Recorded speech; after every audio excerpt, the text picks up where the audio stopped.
Episode തുടക്കത്തിൽ നമ്മൾ കാണുന്നത് പുതുതായിട്ട് വന്ന ആസ്തയ്ക്ക് സ്വന്തമായിട്ട് ഒരു റൂം കൊടുക്കുന്ന മാഗ്നിയാണ്. ചർച്ചിൽ താമസിക്കുന്ന സമയത്ത് സ്വന്തമായിട്ട് റൂമില്ലാത്ത ആസ്തയ്ക്ക് അത് ഒരുപാടധികം ഇഷ്ടപ്പെടുന്നു. ശരി ശരി, ഇനി മുതൽ ഇത് നിന്റെ റൂമാ എന്ന് പറയുവാണ് മാഗ്ന. സോ തനിക്ക് കിട്ടിയ റൂം എപ്പോഴും ക്ലീൻ ആൻഡ് നീറ്റ് ആക്കി വെക്കുമെന്ന് പറയുവാണ് ആസ്ത. പിന്നെ ഒരു കാര്യം, നിന്റെ ചർച്ചിലുള്ളവർക്ക് ലെറ്റർ എഴുതാൻ നീ മറക്കരുത്. അവർ നിങ്ങളെ പറ്റി ആലോചിക്കുന്നുണ്ടാവും. ഒരിക്കലും ആരെയും കഷ്ടപ്പെടുത്താതെ ജീവിക്കണം, അങ്ങനെയാ ആണുങ്ങൾ എന്ന് പറഞ്ഞുകൊണ്ട് മാഗ്ന അവിടെ നിന്നും പോകുന്നു. അങ്ങനെ സമയം രാത്രിയാവുകയാണ്. ആസ്ത പറഞ്ഞതുപോലെ തന്നെ അവർക്ക് കത്ത് എഴുതിക്കൊണ്ടിരിക്കുകയാണ്. മാജിക് നൈറ്റ് ആവാനുള്ള കോമ്പറ്റീഷനിൽ അവൻ വിജയിച്ചതും ബ്ലാക്ക് ബുൾ അവനെ തെരഞ്ഞെടുത്തതും അവരുടെ വലിയ കോട്ടയിൽ അവന് വേണ്ടി ഒരു റൂം കൊടുത്തതും എല്ലാം അവൻ അതിൽ എഴുതുന്നുണ്ട്. എന്നെ സംബന്ധിച്ച് ഈ റൂം വളരെയധികം വലുതാണ്, പക്ഷെ തീർച്ചയായിട്ടും ഒരു ദിവസം വിസാർഡ് കിങ് താമസിക്കുന്ന ആ കൊട്ടാരം അത് എന്റേതായി മാറും. അതെ, ഞാൻ തീർച്ചയായിട്ടും വിജയിക്കും, മനസ്സിലായോ യുനോ എന്ന് ചന്ദ്രനെ നോക്കി പറയുവാണ് ആസ്ത. പിന്നീട് നമ്മൾ കാണുന്നത് ഗോൾഡൻ ടൗണിന്റെ വലിയ കൊട്ടാരമാണ്. യുനോക്ക് വേണ്ടി ഒരു വലിയ റൂം തന്നെ അവർ തയ്യാറാക്കി കൊടുക്കുന്നു. ശരി, മാജിക് നൈറ്റിനെ പറ്റിയുള്ള എല്ലാ കാര്യങ്ങളും ഞാൻ നിനക്ക് നാളെ പറഞ്ഞു തരാം. നിനക്കിത് പറഞ്ഞു തരണോന്ന് എനിക്ക് തീരെ ആഗ്രഹമില്ല, പക്ഷെ ക്യാപ്റ്റന്റെ ഓർഡർ ആയതുകൊണ്ട് മാത്രമാണ് ഞാൻ അനുസരിക്കുന്നത്. നിന്നെക്കാൾ ഒരുപാട് മുതിർന്നതാണ് ഞാൻ, അതുകൊണ്ട് തന്നെ ബഹുമാനത്തോടു കൂടി വേണം എന്നോട് നീ സംസാരിക്കാൻ, മനസ്സിലായോ? Yes sir. ശരി, നാളെ കാണാം എന്ന് പറഞ്ഞ് ലോണറ്റ്സ് അവിടെ നിന്നും പോകുന്നു. അവിടെ ഉണ്ടായിരുന്ന വിൻഡോയുടെ അടുത്തോട്ട് വന്ന യൂനോ ചന്ദ്രനെ തന്നെ നോക്കി എന്തൊക്കെയോ ആലോചിക്കുന്നു. അങ്ങനെ പിറ്റേ ദിവസം രാവിലെ ആവുകയാണ്. യൂനോയും ആസ്തയും എഴുതിയ കത്തുകൾ ചർച്ചിലോട്ട് എത്തിക്കുകയാണ് ഒരു മൂങ്ങ. യൂനോ മാജിക് നൈറ്റ് കോമ്പറ്റീഷനിൽ പാസ്സായതറിഞ്ഞ് ഫാദറിന് ഒരുപാടധികം സന്തോഷാവുന്നു. ഇത് നമ്മൾ പ്രതീക്ഷിച്ചതാണ്, എന്നാലും എന്നെ കൊണ്ട് ഇത് വിശ്വസിക്കാൻ സാധിക്കുന്നില്ല. ഗ്രാമത്തിലെ എല്ലാവരോടും ഈ കാര്യങ്ങൾ നമ്മൾ അറിയിക്കണം എന്ന് പറയുവാണ് ഫാദർ. അല്ല, ആസ്ത എന്താ അതിൽ പറഞ്ഞിരിക്കുന്നേ എന്നൊരു കുട്ടി ലിസ്റ്റർ ലില്ലിയോട് ചോദിക്കുന്നു. സോ ആ മത്സരത്തിൽ ആസ്ത പരാജയപ്പെട്ട് തിരിച്ച് നാട്ടിലോട്ട് വരുവാണെന്ന് എഴുതിയിരിക്കുകയാണെന്ന് വിചാരിച്ച ഫാദറിന് മറ്റുള്ളവർക്കും തെറ്റി. ഇല്ല, അവനും മാജിക് നൈറ്റ് കോമ്പറ്റീഷനിൽ പാസ്സായി എന്ന് സിസ്റ്റർ ലില്ലി വിളിച്ചു പറയുന്നു. ഇത് കേട്ട് അവരെ കൊണ്ട് വിശ്വസിക്കാൻ സാധിക്കുന്നില്ല. എന്ത്, ശരിക്കും? അങ്ങനെയാണെങ്കിൽ അവൻ ഇനി ഇപ്പൊ തിരിച്ചു വരില്ലല്ലേ? ശരി, എത്രയും പെട്ടെന്ന് ഇത് ഗ്രാമത്തിലെ എല്ലാവരോടും പറഞ്ഞേ പറ്റൂ എന്ന് പറഞ്ഞ് ഫാദർ അവിടെ നിന്നും പോകുന്നു. അവൻ ഇതെങ്ങനെ ചെയ്തെന്ന് എനിക്കറിയില്ല, പക്ഷേ അവൻ പറഞ്ഞ വാക്ക് പാലിച്ചു എന്ന് പറഞ്ഞ് സന്തോഷിക്കുവാണ് നാസ്. പിന്നീട് നമ്മൾ കാണുന്നത് ഉറഞ്ഞെഴുന്നേക്കുന്ന ആസ്തേനെയാണ്. അപ്പോ ഇതൊന്നും ഒരു സ്വപ്നം ആയിരുന്നില്ലേ? ശരി, എന്റെ ആഗ്രഹത്തിലോട്ടുള്ള ഫസ്റ്റ് ഡേ ആണ് ഇന്ന്. തീർച്ചയായിട്ടും ഇന്ന് വളരെ നല്ലൊരു ദിവസമായിരിക്കും എന്നും പറഞ്ഞ് റൂമിന്റെ ഡോറും തള്ളി തുറന്ന് ചാടി പുറത്തോട്ട് ഇറങ്ങുവാണ് ആസ്ത. എന്നാൽ ചാടി ഇറങ്ങിയത് മാത്രമേ അവൻ ഓർമ്മയുള്ളൂ. അവിടെ ഉണ്ടായിരുന്ന ഒരു തൂണിലടിച്ച് സ്റ്റിക്കർ ആയിട്ട് നിൽക്കുന്നു. ഇന്നലെ രാത്രി ഞാൻ ഉറങ്ങുന്നത് വരെ ഇങ്ങനൊരു തൂണ് ഇവിടെ ഉണ്ടായിരുന്നില്ലല്ലോ, ഇതിപ്പോ എവിടുന്ന് വന്നു എന്ന് പറഞ്ഞ് ചിന്തിച്ചു നിൽക്കുന്ന സമയത്താണ് ഹേയ് മോനുസേ, നന്നായിട്ട് ഉറങ്ങിയോ നീ എന്നും ചോദിച്ച് മാഗ്ന അങ്ങോട്ട് വരുന്നു. ഞാൻ ഒരു കാര്യം ചോദിക്കട്ടെ, ഇന്നലെ വരെ ഇങ്ങനൊരു തൂണ് ഇവിടെ ഉണ്ടായിരുന്നില്ലല്ലോ, ഇതിപ്പോ എവിടുന്ന് വന്നു? ഓ അതോ, അത് കാര്യമാക്കണ്ട, അത് വളരെ സർവ്വസാധാരണമായിട്ടുള്ള കാര്യമാണ്. ഈ കോട്ടയ്ക്കകത്ത് ഇന്ന് കാണുന്നതായിരിക്കില്ല നാളെ കാണാൻ പോകുന്നത്. എപ്പോഴും കാര്യങ്ങളൊക്കെ മാറി മറിഞ്ഞുകൊണ്ടേയിരിക്കും. വഴിയെ വഴിയെ നിനക്ക് എല്ലാ കാര്യങ്ങളും മനസ്സിലായിക്കോളും. അതൊക്കെ പോട്ടെ, ഈ കോട്ടയ്ക്കകത്തുള്ള കാര്യങ്ങളൊക്കെ ഇന്ന് നിനക്ക് പരിചയപ്പെടുത്തി തരുന്നതാണ് ഇന്ന് എന്റെ ജോലി. നമുക്ക് പോവാം മിസ്റ്റർ സെയ്ഡ്സ് എന്ന് പറയുവാണ് ആസ്ത. എന്ത്, എന്നെ സാറെന്ന് വിളിച്ചാ മതി. ശരി സാർ എന്ന് ആസ്തയും പറയുന്നു. സോ ആദ്യം തന്നെ അവർ പോകുന്നത് അവിടുത്തെ ഡൈനിങ് ഹാളിലോട്ടാണ്. ഈ കോട്ടയിൽ എനിക്ക് ഏറ്റവും ഇഷ്ടപ്പെട്ട സ്ഥലമാണ് ഇത് എന്ന് പറയാണ് മാഗ്ന. പിന്നീട് ആസ്തയും കൊണ്ട് പോകുന്നത് കമ്മ്യൂണൽ ബാത്തിലോട്ടാണ്. ഈ വെള്ളം ഒരുപാട് ചൂടാണല്ലോ. ഓ, ബ്ലാക്ക് ബുള്ളിനെ സംബന്ധിച്ച് ഇതൊന്നും ചൂടേയല്ല. പിന്നെ ഇതാണ് വുമൺസിന്റെ ഏരിയ. ഇങ്ങോട്ട് ആരും പോവാതിരിക്കാൻ വേണ്ടി മാജിക് ലൈൻസ് വെച്ചിരിക്കുന്നു. അതുകൊണ്ട് തൽക്കാലം നമുക്ക് അങ്ങോട്ട് പോകണ്ട. പിന്നെ ഈ കോട്ടയിലെ വളരെ പ്രധാനപ്പെട്ട സ്ഥലം അതാണ് ഇത്, ടോയ്ലറ്റ് എന്ന് പറഞ്ഞ് യാമിയിരിക്കുന്ന ടോയ്ലറ്റ് ഓപ്പൺ ചെയ്യുവാണ് മാഗ്ന. ഡേയ്, ഒന്ന് സമാധാനത്തിൽ. അയ്യോ, ഞങ്ങളോട് ക്ഷമിക്കു സാർ എന്നും പറഞ്ഞ് രണ്ടുപേരും അവിടെ നിന്ന് ഓടുന്നു.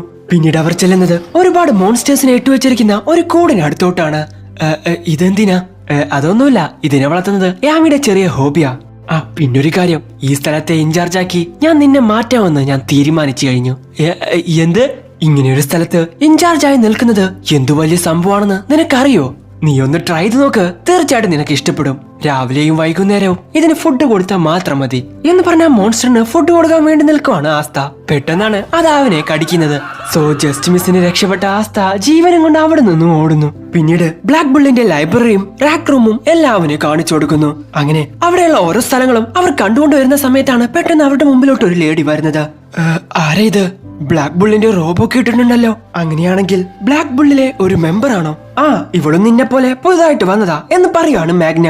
ഓ, അപ്പൊ ഞാൻ തനിച്ചല്ലേ ഈ വർഷം വന്നത് എന്ന് പറഞ്ഞ ആസ്ത അവൾക്ക് വേണ്ടി പേരൊക്കെ പറയുന്നു. എന്ന പെട്ടെന്നാണ് ആസ്ത കൊടുത്ത കൈ അവൾ തട്ടുന്നത്. എന്റെ അടുത്ത് ഇങ്ങനെ കാഷ്വലായിട്ട് സംസാരിക്കാൻ പറ്റുമെന്ന് നീ വിചാരിച്ചോ? എന്റെ പേര് നോയൽ സെൽവ, റോയൽ സെൽവയിലെ ഒരു അംഗമാണ്. എന്ത്, നീ റോയൽറ്റി ആണോ എന്ന് ചോദിക്കാണ് ആസ്ത. ഞാൻ നിങ്ങളോട് ഫ്രണ്ട് ആവണമെന്ന് വിചാരിച്ചിട്ടാ ഇങ്ങനെ ഫ്രണ്ട്ലി ആയിട്ട് സംസാരിച്ചേ. നിങ്ങൾക്കത് റൂഡായിട്ട് തോന്നിയെങ്കിൽ എന്നോട് ക്ഷമിക്കണം. ആ, മര്യാദക്ക് നടന്ന കുഴപ്പമില്ല എന്ന് അവളും പറയുന്നു. അല്ല, ഞാനെന്തിനാ ഇപ്പൊ നിങ്ങളെ ബഹുമാനിക്കുന്നേ? ഞാനും നീയും ഒരേ വർഷമാണ് ഇവിടെ വന്ന് ജോയിൻ ചെയ്തത്. നിങ്ങൾ റോയൽറ്റി ആണെങ്കിലും അല്ലെങ്കിലും എനിക്കെന്താ, നമ്മൾ തുല്യരാണ്. ഏയ് ആസ്ത, അത് കലക്കിയടാ എന്ന് പറയാണ് മാഗ്ന. ഓ, അപ്പൊ നിങ്ങൾ എന്നെ ബഹുമാനിക്കില്ല എന്നാണോ? അതെ, പറ്റില്ല. ശരിക്കും നിങ്ങൾ ജോക്കേഴ്സ് തന്നെയാണ്. ശരി, നമ്മുടെ കയ്യിലുള്ള മാജിക് വെച്ചിട്ടാണ് മറ്റുള്ളവർ നമ്മളെ ബഹുമാനിക്കണോ വേണ്ടയോ എന്ന് തീരുമാനിക്കുന്നത്. എന്റെ പവർ എന്താണെന്ന് ഞാൻ കാണിച്ചു തരാം. എന്താ നീ ചെയ്യുന്നേ? ഒന്ന് സമാധാനപ്പെട്. നിങ്ങളുടെ സ്ഥാനം എവിടെയാണെന്ന് മനസ്സിലാക്കി സംസാരിക്കുക എന്ന് പറഞ്ഞ ആസ്തയെ വാട്ടർ മാജിക് യൂസ് ചെയ്ത് അറ്റാക്ക് ചെയ്യാണ് അവൾ. എന്നാൽ അത് ആസ്തയുടെ തൊട്ടടുത്ത് എത്തിയതും മേഘനയുടെ മേളിലോട്ട് പോകുന്നു. ഇത് കണ്ട് ആസ്തയ്ക്ക് ഒന്നും തന്നെ മനസ്സിലാവുന്നില്ല. ഡേയ്, നീ എന്താ വിചാരിക്കുന്നേ? നിന്നെക്കാൾ ഒരുപാട് സീനിയർ ആണ് ഞാൻ, എന്നിട്ട് എന്നെയാണ് നീ അറ്റാക്ക് ചെയ്യുന്നേ? നിങ്ങൾ തെറ്റായിട്ടുള്ള സ്ഥാനത്ത് നിൽക്കുന്നത് എന്റെ തെറ്റല്ല. എന്നോട് സംസാരിക്കുമ്പോ സൂക്ഷിച്ചു വേണമെന്ന് മാത്രമേ ഞാൻ പറഞ്ഞുള്ളൂ. ഓ, നീ റോയൽ ഫാമിലിയിൽപ്പെട്ട ആളാണെങ്കിലും ഇനി സിൽവർ ഈഗിൾസിൽപ്പെട്ട ആളാണെങ്കിലും എന്തിന് ക്യാപ്റ്റന്റെ സിസ്റ്റർ ആണെങ്കിൽ പോലും എനിക്കത് പ്രശ്നമല്ല. യാമി മാത്രമാണ് നിന്നെ പോലെ ഒരു അഹങ്കാരം പിടിച്ചവളെ ഇവിടെ ചേർക്കുള്ളൂ. അതുകൊണ്ട് സൂക്ഷിച്ചു സംസാരിക്കുക. വേണ്ട വേണ്ടെന്ന് വിചാരിക്കുമ്പോ തലേ കയറുവാണോ? നിന്റെ കഴിവെന്താണെന്ന് ഞാനൊന്ന് നോക്കട്ടെ. നിന്നെ ട്രെയിനിങ് ചെയ്യാനുള്ള സമയമായി എന്ന് പറയാണ് മാഗ്ന. ഇത് കേട്ടതും ബ്ലാക്ക് ബുള്ളിന്റെ ആ റോബ് അവൾ താഴെയിടുന്നു. എനിക്കൊന്നും ഈ സ്ക്വാഡ് ഇഷ്ടപ്പെട്ടില്ല, അതുകൊണ്ട് ഞാൻ പോവാ. ഹേയ്, നീ എന്തേ ചെയ്യുന്നതെന്ന് നിനക്കറിയോ? ബ്ലാക്ക് ബുള്ളിലുള്ളവർ ഞാൻ കാരണം ഇല്ലാതാവരുത്. മറ്റേ സ്ക്വാഡിനെ വെച്ച് നോക്കുമ്പോ ബ്ലാക്ക് ബുള്ളാണ് ഏറ്റവും വീക്ക് ആയിട്ടുള്ള വേസ്റ്റ് ആയിട്ടുള്ള സ്ക്വാഡ്. എന്നെ പോലെ റോയൽ ഫാമിലിയിൽപ്പെട്ട ഒരാൾക്ക് ഇവിടെ സ്ഥാനമില്ലെന്ന് എനിക്ക് നന്നായിട്ട് അറിയാം. നിനക്ക് എത്ര ധൈര്യം ഉണ്ടെങ്കിൽ ക്യാപ്റ്റൻ യാമിയെയും ഈ റോബിനെയും നീ അപമാനിക്കും? മര്യാദക്ക് ഇങ്ങോട്ട് തിരിച്ചു വന്നോ എന്ന് വിളിച്ചു പറയുവാണ് മാഗ്ന. ഇവിടെ എന്തീ നടക്കുന്നേ? ഇവളെന്തിനാ ഇത്രയും അഹങ്കരിക്കുന്നേ എന്ന് ചിന്തിക്കുവാണ് ആസ്ത. പിന്നീട് നമ്മൾ കാണുന്നത് നമ്മുടെ ആസ്തേനെയാണ്. അവൻ എന്തോ അന്വേഷിച്ചുകൊണ്ട് പുറത്തോട്ട് വരുവാണ്. പെട്ടെന്നാണ് വെള്ളം കൊണ്ട് ഉണ്ടാക്കിയ ഒരു ബോൾ അവന് നേരെ വരുന്നത്. ഇതൊക്കെ ഇപ്പൊ എവിടുന്ന് വരുന്നത് എന്ന് പറഞ്ഞ് ചിന്തിച്ച് നിൽക്കുവാണ് ആസ്ത. നോക്കുന്ന സമയത്താണ് ആരുമില്ലാത്ത കാട്ടിൽ ട്രെയിനിങ് ചെയ്തുകൊണ്ടിരിക്കുന്ന നോയലിനെ അവൻ കാണുന്നത്. പക്ഷെ എത്രയൊക്കെ ശ്രമിച്ചിട്ടും ടാർഗറ്റിലോട്ട് അറ്റാക്ക് ചെയ്യാൻ അവളെ കൊണ്ട് സാധിക്കുന്നില്ല. പെട്ടെന്നാണ് വീണ്ടും ഒരു വാട്ടർ ബോൾ അവിടെ ഒളിച്ചിരുന്ന് ഇതെല്ലാം കണ്ടുകൊണ്ടിരിക്കുന്ന ആസ്തയുടെ മേലോട്ട് വരുന്നത്. എന്താ ഇത് വർക്ക് ആവാത്തെ? എന്തുകൊണ്ടാ ടാർഗറ്റിലോട്ട് എന്നെ കൊണ്ട് അറ്റാക്ക് ചെയ്യാൻ പറ്റാത്തെ? അങ്ങനെയാണെങ്കിൽ അത് ശരിയാ. നീ അതറിഞ്ഞില്ലേ? നമ്മുടെ കുടുംബത്തിൽ മാജിക് ശരിയായ രീതിയിൽ കൺട്രോൾ ചെയ്യാൻ പറ്റാത്ത ഒരേ ഒരാൾ നീ മാത്രമാണ്. ഓ, ഇതെങ്ങാനും പുറത്തു പോയി കഴിഞ്ഞാൽ നമ്മുടെ കുടുംബത്തിന് അതൊരു മാനക്കേടാവില്ലേ? ഒരു മാജിക് കൺട്രോൾ ചെയ്യാൻ പറ്റാത്ത ഒരാൾ എന്റെ സിസ്റ്ററായിട്ട് ജനിച്ചല്ലോ. അതിലും വലിയൊരു അപമാനം എനിക്കില്ല. ഹേയ്, നിന്നെ പോലെ ഒരുത്തിക്ക് എന്റെ സ്ക്വാഡിൽ സ്ഥാനമില്ല.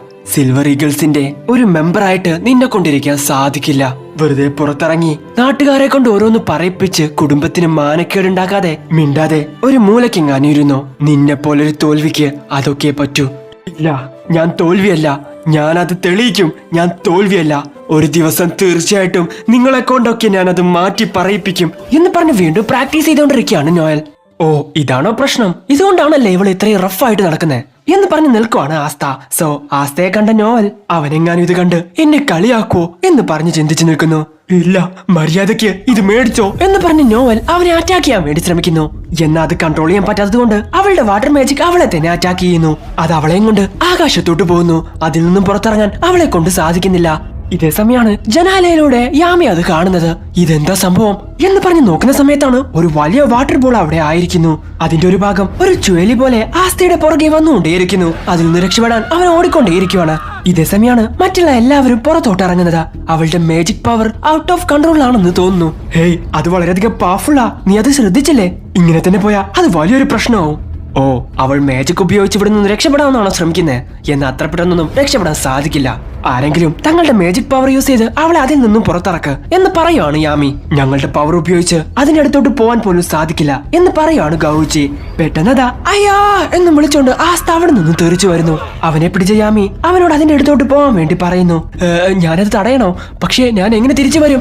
ഇങ്ങനെ ഓരോ ചോദ്യങ്ങൾ ചോദിക്കാനാണോ ഞാൻ നിന്നെ എന്റെ ടീമിലെടുത്ത് എന്ന് പറഞ്ഞ് യാമി അവനെ എടുത്തെറിയുന്നു. സോ വളരെ പെട്ടെന്ന് തന്നെ അവന്റെ ആ ക്ലോവറിന്റെ അകത്തുനിന്നും അവന്റെ ആ സോഡ് അവൻ പുറത്തെടുക്കുന്നു. ആ വലിയ വാട്ടർ ബോൾ അത് ഉപയോഗിച്ച് അവൻ അങ്ങ് കട്ട് ചെയ്യുന്നു. സോ അതിൽ നിന്ന് രക്ഷപ്പെട്ട നോയലും ആസ്തയും താഴോട്ട് വീണുകൊണ്ടിരിക്കുന്നു. പെട്ടെന്ന് ഫിൻഡ്രൽ തന്റെ പോർട്ടൽ ഓപ്പൺ ചെയ്ത് സേഫ് ആയിട്ട് ഇവരെ താഴെ എത്തിക്കുന്നു. സോ ഇത് കണ്ട് പൊട്ടിച്ചിരിച്ചുകൊണ്ടിരിക്കുകയാണ് യാമി. അത് കൊള്ളാമായിരുന്നു എന്നെല്ലാവരും പറയുന്നു. സോ തന്നെ രക്ഷിച്ചതിന് അവരോട് നന്ദി പറയുകയാണ് ആസ്ത. ഇതേ സമയമാണ് താഴെ കിടക്കുന്ന നോയൽ കണ്ണു തുറക്കുന്നത്. നീ ഒരു തോൽവിയാ, എന്നെ ഇപ്പോ എല്ലാവരും കളിയാക്കും, എന്നെ കുറ്റപ്പെടുത്തും എന്ന് പറഞ്ഞ് താഴെ കിടന്ന് വിഷമിച്ചുകൊണ്ടിരിക്കുകയാണ് നോയൽ. നിനക്കൊരു കാര്യം അറിയോ? നിന്റെ മാജിക് പവർ വളരെയധികം പവർഫുള്ളാ. ശരിക്കും പറഞ്ഞ അത് വേറെ ലെവലായിരുന്നു. ഞാനൊരു കാര്യം പറയട്ടെ, നീ ശരിക്കും സൂപ്പറാ. ഇതുപോലെയുള്ള മാജിക് പവർ ഒന്നും എന്റെ കയ്യിലില്ല. നീ ശരിക്കും കലക്കി, കുറച്ച് ട്രെയിനിങ് മാത്രം എടുത്താൽ മതി, പിന്നെ നിന്നെ പിടിച്ചാ കിട്ടില്ല. നീ ശരിക്കും വേറെ ലെവലാവും എന്ന് വളരെ ആകാംക്ഷയോടെ പറയുവാണ് ആസ്ത.